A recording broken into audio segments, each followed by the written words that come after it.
పెళ్లి చూపులు జరుగుతాయి కదా. ఏమండి, పెళ్లి చూపులు ఎంతమందికి జరిగినాయి?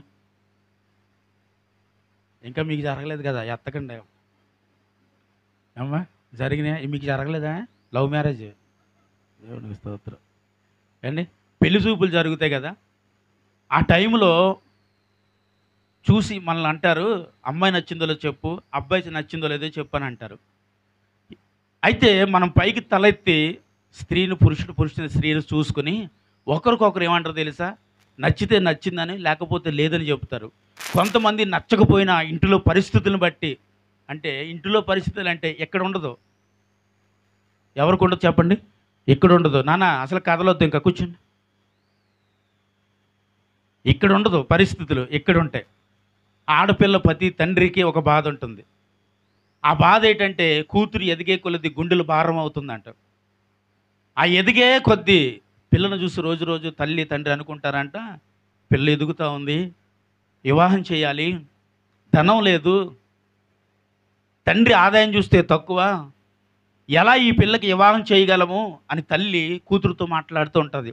ఏమని మాట్లాడుతుందో తెలుసా అండి? అమ్మా, నీకు రేపు ఒక సంబంధాన్ని తీసుకొస్తున్నారు నాన్నగారు. ఆ పిల్లోడు ఒకవేళ నచ్చినా నచ్చకపోయినా కట్నం తక్కువ తీసుకుంటానన్నారని, లేకపోతే అసలు కట్నమే వద్దన్నారని తల్లి కూతురికి చెప్తుంది. కూతురికి చెప్పేటప్పుడు ఆ కూతురు ఏం చేస్తుందో తెలుసా అండి? ఉదయం అనుకున్న రీతిగా సంబంధం చూసిన వారు వస్తారు, ఎదురు బదురు కూర్చొని పెడతారు, చూడండి అమ్మా అని అడుగుతారు. అలాగే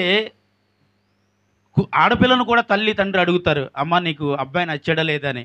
కానీ రాత్రి జరిగింది ఒకసారి మనసులో పెట్టుకుంటుంది ఆడబిడ్డ.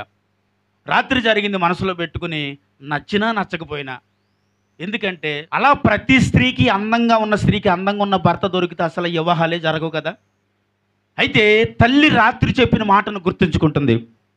ఆ తల్లి రాత్రి చెప్పిన మాటను గుర్తుంచుకుని ఆ ఎదుటి కూర్చున్నవాడు ఎలాగున్నా సరే ఒక మాట అంటుంది, నాకు ఇష్టమేనమ్మా, నాకు నచ్చారమ్మా అని అంటుంది.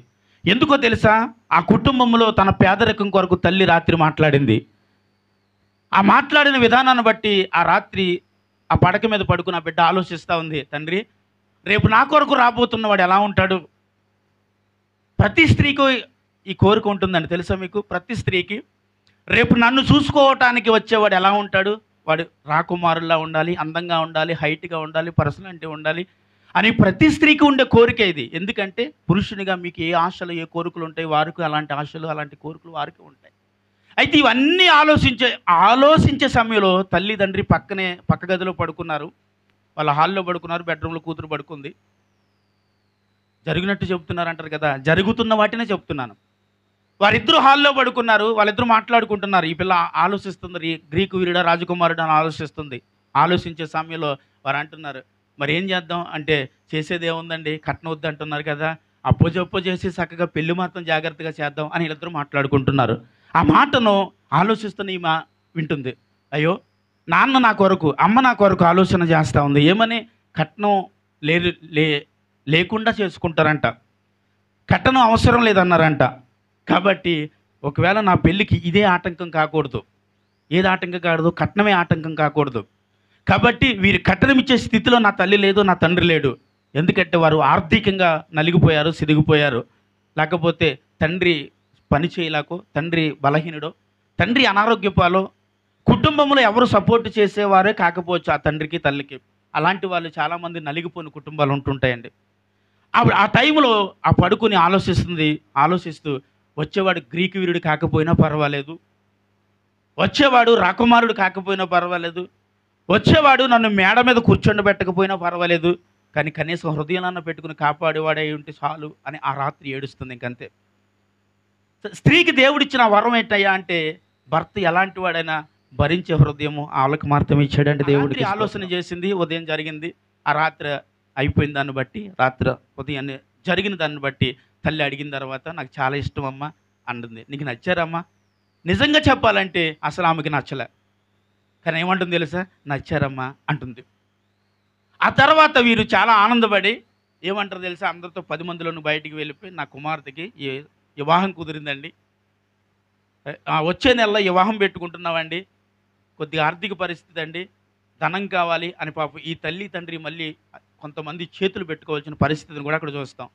ఆ తర్వాత ఆ పెళ్లి కార్యక్రమాలన్నీ మొదలు పెడతా ఉంటారు. ప్రతిరోజు దుఃఖిస్తూనే ఉంటుంది హృదయంలో, కానీ పైకి మాత్రం నవ్వుతూ ఉంటుంది. కొన్ని రోజులైని ముహూర్తం దగ్గరికి వచ్చింది, వివాహం జరిగిపోయింది.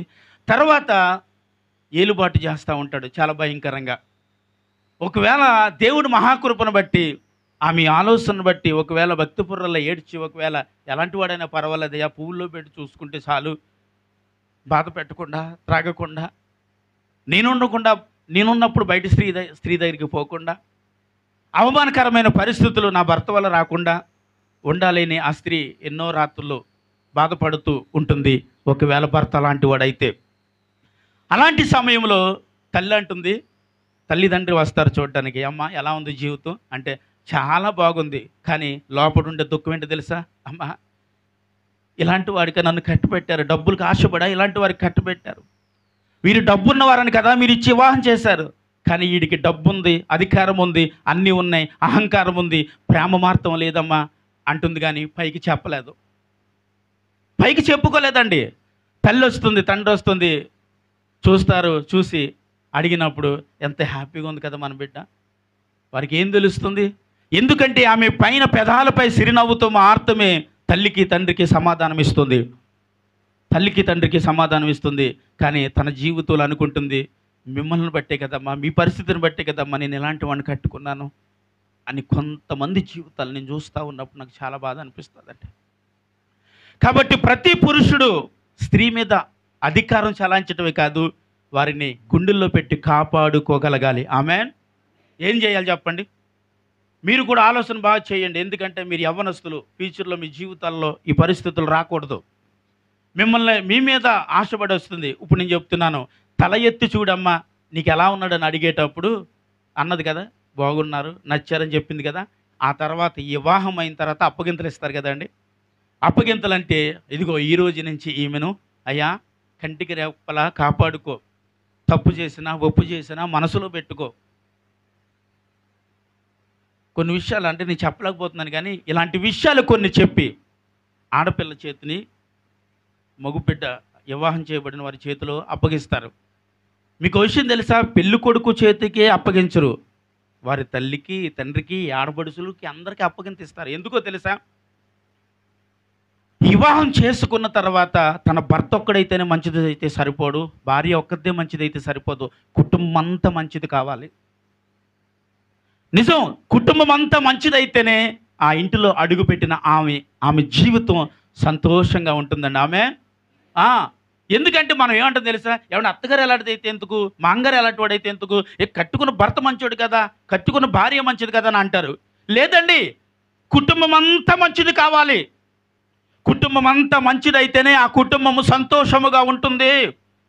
కుటుంబం అంతా మంచిదైతేనే ఆ స్త్రీ ఆనందంగా జీవిస్తుంది. అత్తమామ ఇంటికి వెళ్ళినప్పుడు అల్లుడికి కూడా గౌరవం, స్థితి, పరిస్థితులు అన్నీ బాగుంటేనే తన జీవితం కూడా హ్యాపీగా ఉంటుంది. ఇవేమీ కాదని అవమానాలే వారి జీవితంలో ఎదురవుతూ ఉంటే వారి జీవితంలో సంతోషం ఉండదు. ఆ దినము ఒకవేళ ఈ కుటుంబానికి ఆ తల్లి, తండ్రి, ఆడపడుచులు ఎవరైతే ఉన్నారో వారు ఒక సపోర్ట్ చేస్తూ ఉంటే వారు ఆ రోజు ఆ భయంకరమైన పరిస్థితి వచ్చి ఉండేది కాదు. ఎవరో పట్టీలు తీసుకెళ్ళి తాకట్లో పెడితేనే కానీ ఆ పోలీస్ స్టేషన్ నుంచి బయటికి రాలేని పరిస్థితి రావడానికి కారణం ఏంటంటే తల్లిగా, తండ్రిగా వారు సపోర్ట్ లేకపోవడం. అన్న నేను ఫ్యామిలీ వెనకాతల సపోర్ట్గా లేకపోవటమే. ఒకవేళ ఒక కుటుంబానికి ఫ్యామిలీ సపోర్ట్గా ఉంటే, నేను అన్నాను కదా, తల్లి, తండ్రి, కుటుంబం అంతా మంచిదై ఉండాలండి. మనకు తెలిసి నాకు అనిపిస్తూ ఉంటుంది. ఇప్పుడు ఎన్నో బయటికి వెళ్ళినప్పుడు చూస్తూ ఉన్నాను కదా, మనం బయటికి వెళ్ళినప్పుడు ఎన్నో కుటుంబాలు చూస్తూ ఉంటాం. ఆ కుటుంబాలు చూసేటప్పుడు మనకి ఏమనిపిస్తుందండి? ఏమనిపిస్తుంది అండి? ఒకవేళ వాళ్ళ సంతోషమైన కుటుంబం అనుకో, అనిపిస్తుంది కదా, నువ్వు ఏం పుణ్యం చేసావు నీకు ఇలాంటి భర్త వచ్చాడు, ఏం పుణ్యం చేసావో నీకు ఇలాంటి భార్య వచ్చిందని అంటారు కదా. అంటే వారి పుణ్యమును బట్టి కాదు, దేవుడు వారికి ఇచ్చిన బహుమానం అంటాను నేను. ఆమెను చెప్పాలి, గుణవతి అనే భార్య దొరుకుతారు, అట్టి ముఖ్యము కంటే విలువైనదే ఆమెను చెప్పాలి. అది గుణవంతైన భార్య అంటండి. కాబట్టి ఆమె ముఖ్యము కంటే చెప్పండి విలువైనది. కాబట్టి దానిని జాగ్రత్తగా కాపాడుకోవాలండి. విలువైన దానిని పాడు చేసుకోకూడదు ఎప్పుడు మన జీవితంలో వాటిని. అయితే వివాహం అయిన తర్వాత ఎవరిని విడిచి రావాలి ఇప్పుడు? ఆడదే ఏమండి? మీరు ఇడిసి రావాలంటే నాన్న పాటలు పెడతారు వీళ్ళకి. వద్దండి, మీ అమ్మతోని పడలేకపోతున్నాను, మీ నాన్నతో పడలేకపోతున్నాను, ఆడపడుచుతో పడలేకపోతున్నాను, వారు ప్రతిరోజు నన్ను నిందిస్తున్నారు, కొడుతున్నారు, అవమానపరుచుతున్నారు, ఈ ఇంటిలో నేను ఉండలేకపోతున్నానండి, వేరే ఇంటికి ఎక్కడికన్నా తీసుకెళ్ళని అడిగింది అనుకో, ఎన్ని బాధలైనా నువ్వు పడాలి, ఇక్కడ నిన్ను కన్నారు, పెంచారు, నన్ను పెద్ద చేశారు, వదిలేసి రమ్మంటావా అని అడుగుతారు వీళ్ళు. మిమ్మల్ని గాలికి వదిలేరా తల్లిదండ్రులు? వారిని గుండెల మీద పెంచి పెద్ద చేశారండి వారిని. ఆడపిల్ల పుట్టిందంటే భారం అనుకున్న వాళ్ళు ఉంటే ఉండొచ్చేమో, కానీ ఆడపిల్ల పుట్టిందంటేనే వారిని గుండెల మీద కూర్చుండబెట్టి ఎంతో ప్రేమగా పెంచి వారు వివాహం చేసిన తర్వాత గుండెల మీద పెంచి ఆడించిన తల్లిని విడిచి, తండ్రిని విడిచి, అన్నయ్యని విడిచి, తమ్ముడిని విడిచి, అక్కని విడిచి, చెల్లిని విడిచి, మేనత్తని విడిచి, మేనమామని విడిచి, మొత్తం తన రక్త సంబంధాన్ని వదిలి నీ దగ్గరికి వస్తుంది. అన్నిటిని విడిచి నీ దగ్గరికి వస్తే ఇంకా నా ఎంత వత్తాది లేడన్నట్టు తయారైపోతూ ఉంటాం మనం. ఇంకా నేనే అన్నీ అని అనుకుంటావు.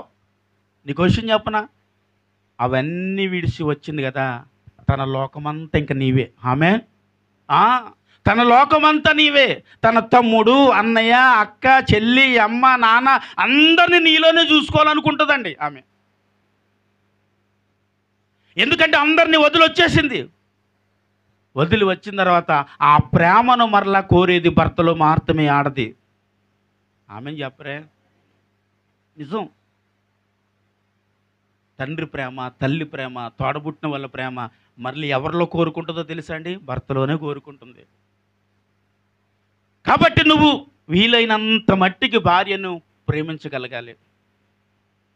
మన కుటుంబాన్ని బట్టి, మన తోడబుట్టులను బట్టి, తండ్రిని బట్టి, తల్లిని బట్టి భార్యని హింసిస్తూ ఉంటారు.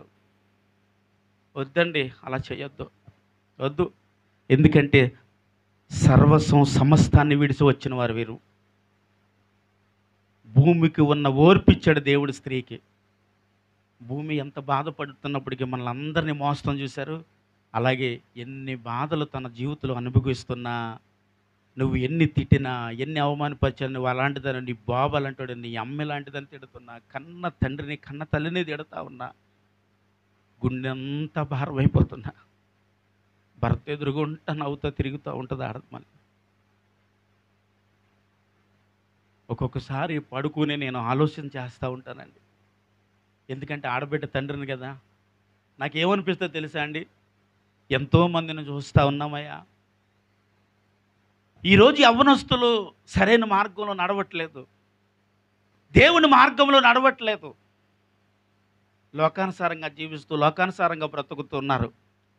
ఎక్కడో ఉంటాడు వాళ్ళ ఫ్యామిలీ, కానీ మనం ఇక్కడ ఎవడో తీసుకొచ్చి అంటగడతాడు మనకి. దాన్ని చూసి వాడికి ఉద్యోగం ఉంది, ఇల్లు ఉంది, అది ఉంది, వ్యవసాయం ఉంది, ఏదో ఉంది, దరిద్రం ఉందని మనం అందరం మన పిల్లను, బంగారం లాంటి పిల్లను, నువ్వు ఎంతో ప్రేమతో పెంచుకున్న నీ బిడ్డను ముడేసేస్తావు. నాకు తెలిసి నేను ఆలోచన చేసేటప్పుడు నాకేమనిపిస్తుంది తెలుసా అండి, మన కళ్ళ ముందు తిరిగే కుటుంబంలో మన బిడ్డను ఇవ్వాలండి. ఆమెన్. మన కళ్ళ ముందు తిరిగే కుటుంబం అయి ఉండాలి అది. ఆ కుటుంబం ఎలాంటిదో నీకు తెలుస్తుంది. తల్లి ఎలాంటిదో తెలుస్తుంది, తండ్రి ఎలాంటివాడో తెలుస్తుంది, ఆ కుమారుడు ఎలాంటివాడో తెలుస్తాడు, ఆ ఫ్యామిలీ ఎలాంటిదో ఒకరికొకరు అర్థం చేసుకుంటారు. కాబట్టి నాకు తెలిసి ఇంకా అలాంటి కుటుంబంలో సమస్యలు రావు అనిపిస్తూ ఉంటుంది. ఎందుకంటే ఆడు తాగేవాడో తిరిగేవాడో మన కళ్ళ ముందు తెలిసిపోతుంది. వాడు ఎక్కడో ఉంటాడు, తాగుమోతాడు, తిరిగిమోతాడు, వ్యభిచారి, పాపాత్ముడు అయినప్పటికీ మన కళ్ళ ముందు మాత్రం వాడి నటన చూస్తే నిజంగా ఆశ్చర్యపోతుంది. స్త్రీలో కూడా అంత నటన ఉంటుంది వారి జీవితాల్లో. నిజమండి. మనకు అనిపిస్తుంది, అమ్మో ఆ కూర్చునే విధానం చూసి, ఆ మాటలు చూసి, ఆ విధానం చూసి మనకేమనిపిస్తుంది అంటే చాలా మంచివాడండి, చాలా మంచిది అని మాట్లాడేస్తాం. ఏంటి తన వ్యవహారం అనేది వివాహం అయిన తర్వాత 1 నెల 2 నెలలు గడిచిన తర్వాత తెలుస్తుందండి వారి జీవితాలు. కాబట్టి దయచేసి ఇక్కడున్న మనందరం కూడా ఒక ఆలోచన చేయాలి. ఆడపిల్లలు ఉన్న తల్లులు, తండ్రులు, ఒకవేళ అలా మన జీవితంలో జరగకుండా ఉండాలంటే మన కళ్ళ ముందు ఉన్న కుటుంబంలో మన బిడ్డను పంపించుకోవాలి. ఆమెన్.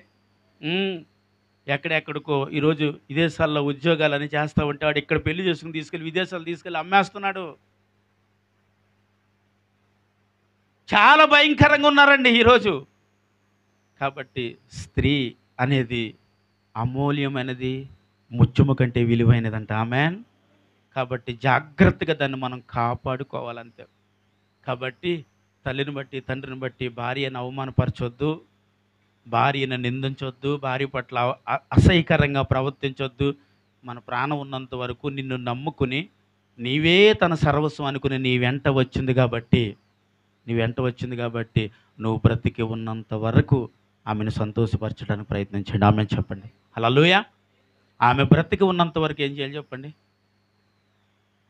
ఆమె బ్రతుకున్నంత వరకునా, మీరు బ్రతుకున్నంత వరకునా?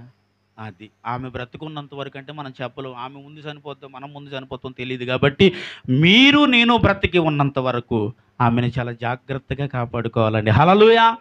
అప్పుడే కుటుంబం ఎలా ఉంటుందో తెలుసా అండి? చాలా సంతోషంగా ఉంటుంది. అప్పటికి నాకు అనిపించింది, ఒకరోజు ఏమనిపించింది తెలుసా? ఒక వ్యక్తి కోసం నేను విన్నాను. నిశ్చితార్థం అయిపోయిన తర్వాత ఒక వ్యక్తి అన్నారు, ఏమండి అలాంటి వాడికి మీ అమ్మాయిని ఎందుకు ఇచ్చి చేస్తున్నారు? ఆ వ్యక్తి చాలా మంచోడు కాదు తెలుసా అని తల్లిదండ్రులకి ఒకరోజు ఆ మాట వచ్చింది. మాట వస్తే వీళ్ళు ఏమన్నా తెలుసా? పరువు ముఖ్యమండి, మాకు పరువు కావాలి.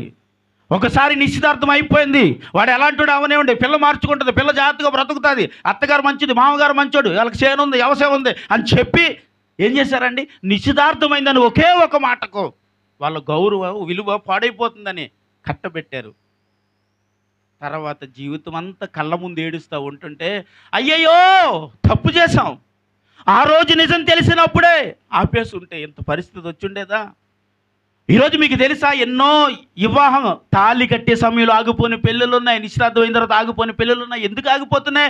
ఈరోజు తల్లిదండ్రులు తెలుసుకున్నారు, కూతురు జీవితం ఎలాంటిదో, కూతురు జీవితం ఎంత ముఖ్యమైనదో తెలుసుకున్నారు. కాబట్టి అలాంటి భయంకర పద్ధతి పరువు ముఖ్యం కాదో, బిడ్డల ముఖ్యం. చప్పట్లు కొట్టాలా? చెప్పండి. పరువు ముఖ్యం కాదు ఈరోజు నీకు, నీ కూతురు జీవితం, ఆడపిల్ల జీవితం ముఖ్యమండి. కాబట్టి ఆడపిల్లని చాలా జాగ్రత్తగా చూసుకోండి. ఆమేన్. హల్లెలూయా. చాలా జాగ్రత్తగా కాపాడుకోవండి. వాళ్ళ వయసు వచ్చిన తర్వాత ఒక అయ్య చేతిలో పెట్టేటప్పుడు ఆ అయ్య ఎలాంటి వాడో తెలుసుకోండి, అయ్య కుటుంబం ఎలాంటిదో తెలుసుకోండి. అప్పుడు నీ కూతురు సంతోషంగా తన జీవితం అంతా గడుపుతుందండి. ఆమేన్. హల్లెలూయా. అప్పుడు నీ కూతురు సంతోషం ఎలాగుంటుందండి? అప్పుడు మీరు వెళ్ళేటప్పుడు ఎంత అందంగా చూస్తుందో తెలుసా అండి? మీకు అనిపిస్తుంది, ఏంటి వచ్చంగానే సరిగ్గా ఏం పెట్టట్లేదు, ఏం పెట్టేవాడు బయట ఉన్నాడు ముందు. మీ అమ్మతో చికెన్ తేవాలేటి, మీ అమ్మతో బిర్యానీ వండాలేటి, మీ అమ్మతో అంత ఏం చేయక్కర్లేదు, ఏం కట్నం ఏమలా ఎట్టి ఉత్తున చేసి తెచ్చుకున్నాను అంటగట్టాడు ఒకడు అంటారు వీళ్ళు. పాపం ఈమెం చేస్తుంది? తల్లి వచ్చింది, తండ్రి వచ్చింది, వండాలి, పెట్టాలి. పెట్టకపోతే వాళ్ళు ఏమనుకుంటారో. ఎందుకంటే నా ఇంటి దగ్గర కూడా వాళ్ళు ఏం చేశారు తెలుసా అండి? 2 పూటలు నాకు ఎట్టడానికి ఒక పూట తిని పెట్టారు. కనీసం నా ఇంటికి వచ్చినప్పుడు అన్న 2 పూటలు ఒక పూట నా ఇంటి దగ్గర ఉన్నా నేను తృప్తిగా భోజనం పెట్టాలని ఈమెనుకుంటుంది. ఈయనేమనుకుంటాడంటే ఇలా మాట్లాడుతూ ఉంటాడు. పాపం ఎంత బాధతో వాళ్ళకి ఏదో వండి పెట్టేటప్పుడు, అమ్మ ఇలాంటి పరిస్థితుల్లో వచ్చారు పెడుతున్నానని చెప్తే, అమ్మ మీ ఇంటి దగ్గర ఏది తిన్నా మాకు తృప్తి, ఎందుకంటే నువ్వు బాగున్నావు, నీ మొహం బాగుంది, బాగుందో లేదో ముందు నువ్వు కనిపెట్టు, నీ కూతురు కోసం, నీ బిడ్డ కోసం. ఇవన్నీ జీవిత సత్యాలు, నేను విన్న సత్యాలు, నేను తెలుసుకున్నవి. నా జీవితంలో ఇప్పుడు దేవుడు మాట్లాడుతున్న ఒక్కొక్క మాట మీ ముందు పెడుతున్నానండి.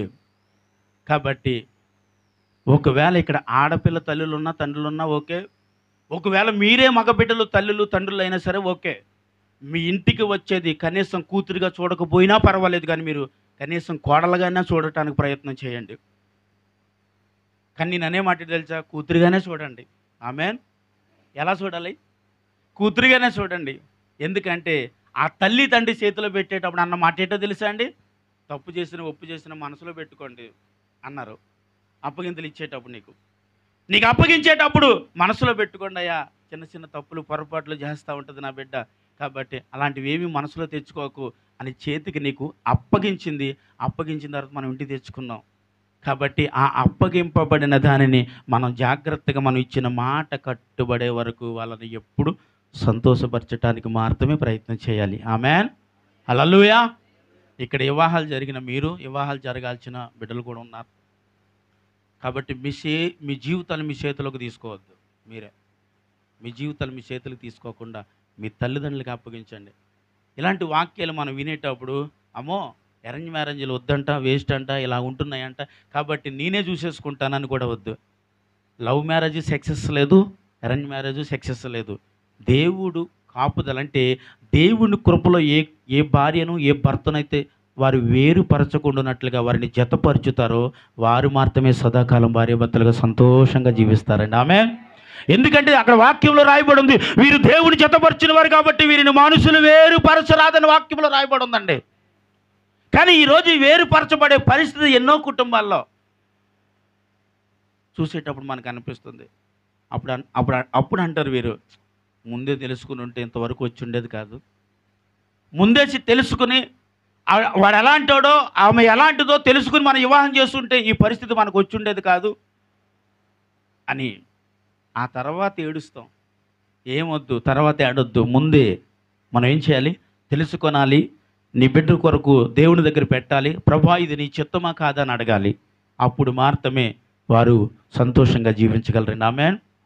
దేవుడి చిత్తానికి అప్పగింపబడిన వారు అయితేనే ఆ కుటుంబం సంతోషంగా ఉంటుంది. దేవుని చిత్తం కాక ధనం ఉంది, డబ్బు ఉంది, అది ఉంది, ఇది ఉంది, ఉద్యోగం ఉంది, ఆస్తి ఉంది, వాడు చదువుకున్నాడు, ఇది చదువుకుంది, ఏం కాదు. చదువుకుంటేనే ఉద్యోగాలు ఈరోజు పరిస్థితులు. కానీ నేను దాన్ని తప్పు పెట్టను. కానీ నీకున్న ఉద్యోగాన్ని, నీకున్న స్థితిని బట్టి గర్వించి నీ భార్య పట్ల అసహ్యకరంగా ప్రవర్తించొద్దు. ఆమె చాలా అపురూపంగా పెరిగి మీ దగ్గరికి వచ్చింది, మీరు కూడా అలా అపురూపంగానే చూసుకోండి. ఆమేన్. హల్లెలూయా. కాబట్టి ఇలాంటి విషయంలో మనం ఎలా ఉండాలి, కేర్గా ఉండాలి, అశ్రద్ధగా ఉండొద్దు. మన చేతికి ఒక వస్తువు అప్పగింపబడినప్పుడు ఆ వస్తువుని చాలా జాగ్రత్తగా కాపాడుకోవటమే కదండి. ఈ పెన్ను ఉంది కదా, ఈ పెన్ను నా దగ్గర ఉన్నంత చెప్పు నేను జాగ్రత్తగా వాడతాను. మరొక పెన్ను వచ్చింది, ఈ పెన్ను పాడేస్తే ఇది పెన్నే పర్వాలేదు, కానీ ఇక్కడ జీవితాలు ఇవి. కాబట్టి మీ జీవితంలోకి మరెవరో వచ్చారని మరి వీటిని పట్ల మనం అలా ఉంటే, వారు చాలా ప్రేమతో నిన్ను నమ్మి తన ప్రాణాన్ని మీ చేతులకు అప్పగించారంతే. ఆమేన్. ఆడపిల్ల అంటేనే తండ్రికి ప్రాణం, తల్లికి ప్రాణం. ఆ ప్రాణాలు మీ చేతిలో పెడతారు. కాబట్టి వారిని జాగ్రత్తగా కాపాడుకోవటానికి మనం ప్రయత్నం చేయాలి. ఆమేన్. హల్లెలూయా. నేను ఈ విషయం అంతా ఎందుకు చెప్పానంటే మన కుటుంబాల్లో తల్లిదండ్రుల విషయంలో వచ్చేవే. కాబట్టి ఇలాంటి విషయంలో పడిపోయి భర్త పట్ల భార్య ఒకరికొకరు ఇలాంటి సమస్యలు మన మధ్యలోనికి రాకుండా మాట ద్వారా సాల్వ్ చేసుకోవాలి. ముఖ్యంగా ఒక వ్యక్తి కొరకు ఎప్పుడు భార్యాభర్తల మధ్యన గొడవ అనేదే రాకూడదు. ఆమేన్. చెప్పండి, ఎవరి కొరకు గొడవ రాకూడదు? బయట వ్యక్తి వల్ల భార్యాభర్తల మధ్యన ఎప్పుడు గొడవ రాకూడదు. అంటే బయట గొడవలు ఇంటిలోకి రాకూడదు అనమాట. బయట గొడవ ఇంటిలోనికి రాకుండా ఉన్నప్పుడు వారి మధ్యన ఎప్పుడు గొడవలు రావు. బయట గొడవ ఎప్పుడు వస్తుందో తెలుసా అండి? మీరు ఏదో మీకు కొనలేదని, ఏదో మీరు చేయలేకపోయారని, ఒకవేళ ఎలాంటి పరిస్థితులు మన జీవితంలో ఎదురైనప్పుడు వస్తాయి. నీ భర్త తక్కువ సంపాదించినప్పటికీ, అది ఎంత తక్కువ సంపాదిస్తున్నాడో దాన్ని బట్టే మీరు ముందుకు వెళ్ళాలి. ఒక్కొక్క భార్య ఎలా ఉంటుందో తెలుసా అండి? మా అమ్మ నన్ను పువ్వుల్లో పెట్టుకుని చూసింది, మా నాన్న నన్ను పువ్వుల్లో పెట్టి చూశాడు, చిన్నప్పటి నుంచి బిర్యానీ తప్ప నేను ఏమీ తినలేదు, నాకు బిర్యానీ కావాలి అని అంటుంటే, ఈ సంపాదించేదో తక్కువ, నీకు బిర్యానీ పెట్టలేడు, రోజు గొడవలేడు. కాబట్టి ముందు నీ భర్త సంపాదన ఎంతో నువ్వు తెలుసుకోవాలి. ఒక్కో భార్యను అడిగామనుకోండి, అమ్మ నీ భర్త ఎంత సంపాదించాడు రోజుకంటే, నాకు చెప్పడండి. మరి నువ్వేం చేస్తున్నావు తెలుసుకోవా? నీ భర్త సంపాదన ఎంతో నీకు అవసరం లేదా?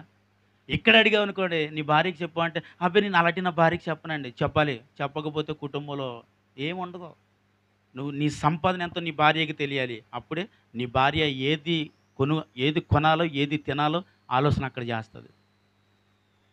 ఎప్పుడైతే నీ భర్త సంపాదన బట్టి మీరు ముందుకు వెళతారో అప్పుడే ఆ కుటుంబం సంతోషంగా ఉంటుంది. ఆమేన్. హల్లెలూయా. అంటే నీ భర్త ఒక 1000 రూపాయలు సంపాదింస్తే అందులో నువ్వు కోరేది 100 రూపాయలే కావాలి. 1000 రూపాయలు సంపాదింస్తే మనం కోరేది 1500 అవుతుంది. అప్పుడు మరొక 500 రూపాయలు అప్పు చేసి నీకు కొనాల్సిన పరిస్థితి. ఇలాంటి అప్పు తీర్చలేక బయట గొడవలో సిరాకులో ఇంటికొస్తే నిన్ను మంచి లేవలేదని గొప్పకు తిడితే గొడవడితే అమ్మగంటికి వెళ్తాం. ఏముండదు. మనం ఒకరికొకరు అర్థం చేసుకోకపోవడం వల్ల కలిగిన పరిస్థితులు ఇవి. కాబట్టి ఒకరు మనం ఏం చేయాలండి? అర్థం చేసుకోవటమే. ఆమేన్. నన్ను పెంచేశారు, నన్ను పెద్ద చేసేసారు, నాకు ఇంకా మా అమ్మ తప్ప మా బాబు తప్ప ఎవడ అక్కర్లేదంటే కుదరదు. ఇంకా నిన్ను పెంచినా పెద్ద చేసినా వాళ్ళ బాధ్యత పరంగా నిన్ను చేశారు కాబట్టి వచ్చిందని జాగ్రత్త కాపాడుకోవటమే. దేవునికి స్తోత్రం. హల్లెలూయా. కాబట్టి మీరు కూడా మా నాన్న ఎలా పెంచాడు, మా అమ్మ పెంచింది, మరి మీరు చేయరా అని మీ అధికారాల భర్త మీద చూపించొద్దు. ఉన్న దాంట్లోనే హ్యాపీగా బ్రతకండి. దేవునికి స్తోత్రం. అప్పుడు సంతోషముగా కుటుంబం ఉండును గాక. ఆమేన్, హల్లెలూయా. కాబట్టి ఏం చేద్దాం? ఆడపిల్లల విషయంలో చాలా జాగ్రత్తగా ఉండాలి. ఏం చేద్దాం? భార్యల విషయంలో జాగ్రత్తగా ఉందాం. ఏం చేద్దాం? భర్తల విషయంలో జాగ్రత్తగా ఉందాం. చెప్పరేంటి? జాగ్రత్తగా ఉందాం. కుటుంబాలలో ఆలోచన చేద్దాం, అర్థం చేసుకుందాం, ఒకరికొకరు సంతోషంగా బ్రతుకుదాం. ఆమె హల్లెలూయా. ఏ మాటలు మాట్లాడుకున్నా భార్య భర్త దగ్గర దాయకూడదు, భర్త భార్య దగ్గర దాయకూడదు. ఒకరికొకరు అందరూ ఫ్రీగా ఉండాలి. ఏమండి? ఫ్రీగా ఉండాలి, ఫ్రీగా మాట్లాడుకోవాలి. నా పరిస్థితి, నా స్థితి ఒకరికొకరు మాట్లాడుకున్నప్పుడే నా భర్త కష్టార్జితం ఇంత కదా అని అర్థం చేసుకునే భార్య ఉంటుంది. ఆమె మనం చెప్పలేదు అనుకోండి, వాళ్ళకి అర్థం కాదు. చెప్తూ ఉండాలి. నువ్వు నీ భార్యకి చెప్తూ ఉండాలండి. చెబితే వారు అర్థం చేసుకుంటారు. నువ్వు చెప్పకుండా నా సంపాదన తక్కువ, నా భార్య ఖర్చు ఎక్కువ అని అంటే ఆమెకు నువ్వు చెప్పకుండా ఎలా అర్థం అవుతుందని నేను అంటాను. ఇదిగో నా సంపాదన ఎంత, దాన్ని బట్టి ఈ కుటుంబం ఎలా వెళ్ళాలి అని ఒకవేళ మీరు ఇద్దరు కలిసి మాట్లాడుకుంటే ఆ కుటుంబం సంతోషంగా ఉంటుంది. కాబట్టి అలా ఉండటానికే ప్రయత్నం చేయండి. ఎప్పుడు మన మధ్యన, మీ మధ్యన ఇలాంటి పరిస్థితులు ఎదురు కాకూడదు. భార్యాభర్తల మధ్యన మరొకరు వచ్చి మీకు సాక్షిగా నిలవబడకూడదు. భార్యాభర్తకు తగు తీర్చడానికి ఇంకా ఈ రోజు నుంచి ఎవడు రావడని అనుకోవాలి. మీ హృదయాలు మీరు చెప్పాలి, ఇంకెవడిని రానివ్వను. ఎవడు రావాలి? నా భార్యకు నాకు మధ్యన ఎవడో వచ్చి చెప్పడం ఏంటి? ఎందుకు వచ్చాడు? ఒక వ్యక్తి వచ్చి నీతో మాట్లాడుతున్నారంటే, నీ భార్య కొరకు భర్త కొరకు మాట్లాడుతున్నారంటే మాట్లాడవలసిన పరిస్థితి ఇచ్చింది ఎవరు? నేనే. కాబట్టి ఒక వ్యక్తి వచ్చి ఎలా ఉండి అలా ఉండని చెప్తున్నారు. కాబట్టి వద్దయ్యా, ఒకరు వచ్చి మా కొరకు మాట్లాడకుండా, ఎవరు మా కొరకు గొనుక్కోకుండా, సొనుగుకోకుండా ఈ రోజు నుంచి మేము ఉండాలయ్యా. ఆమేన్, హల్లెలూయా. ఈ రోజు నుంచి మేము ఇలా ఉండాలని ఆశపడుతున్నామయ్యా అని ఒకవేళ మీరు అనుకోనగలిగితే మీ కుటుంబంలో ఇంకెవరు రారు. అంటారు ఎందుకు? చాలా చక్కగా ఉంటారండి అసలు భార్యాభర్తలు. ఎంత సంతోషంగా ఉంటారో.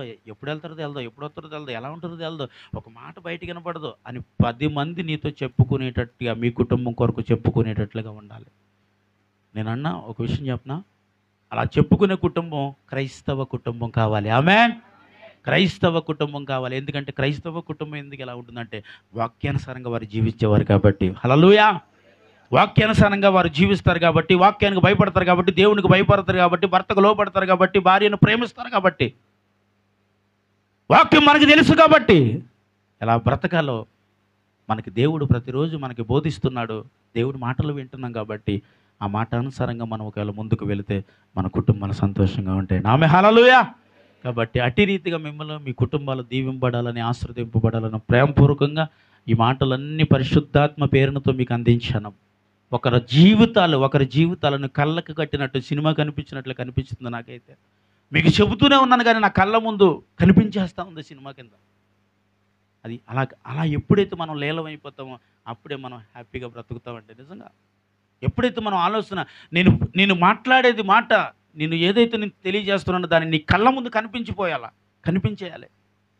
అప్పుడే మనము చెప్పండి వాక్యానుసారంగా మనం ముందుకు వెళ్ళగలం. ఆమేన్, హల్లెలూయా. కాబట్టి దేవుడు మిమ్మల్ని, మీ కుటుంబాలను ఇంకా దీవించాలని ఆశపడుతున్నాను. దీవించే సమయంలో దీవెన పోగొట్టుకోవద్దు. ఇలాంటి పరిస్థితులను దీవెన కోల్పోతూ ఉంటాం. దేవుడు దీవించాలనే సమయంలో వారి మధ్యన సమాధానం కోల్పోతే ఆ దీవెన మనల్ని తిరిగి వెనక్కి వెళ్ళిపోతుంది. నీకు ఎవరో ₹1,00,000 ఇవ్వాలని వచ్చారు, మీ దెబ్బలాటలు చూసి ఇప్పుడు ₹1,00,000 ఒకవేళ వీళ్ళకి ఇచ్చినా ఇవ్వలేదంటారేమో భయంతో వెనక్కి వెళ్ళిపోయాడు. ఒకవేళ దేవుడే అలా వస్తే, దేవుడే నిన్ను దీవించాలని వస్తే, దేవుడే నీకు గర్భం ఇవ్వాలి, దేవుడే నీకు ఏదో ఇవ్వాలి, దేవుడే నీకు ఆస్తులు ఇవ్వాలి, దేవుడు ఐశ్వర్యం ఇవ్వాలి, దేవుడే జ్ఞానం ఇవ్వాలి, దేవుడు బుద్ధి ఇవ్వాలి, దేవుడు వాక్యానుసారంగా బ్రతికింపజేయాలని దేవుడే గుమ్మం దాకా వస్తే నువ్వు దెబ్బలాడుకునే పద్ధతి దేవుడే చూస్తే తిరిగి వెళ్ళిపోతాడు.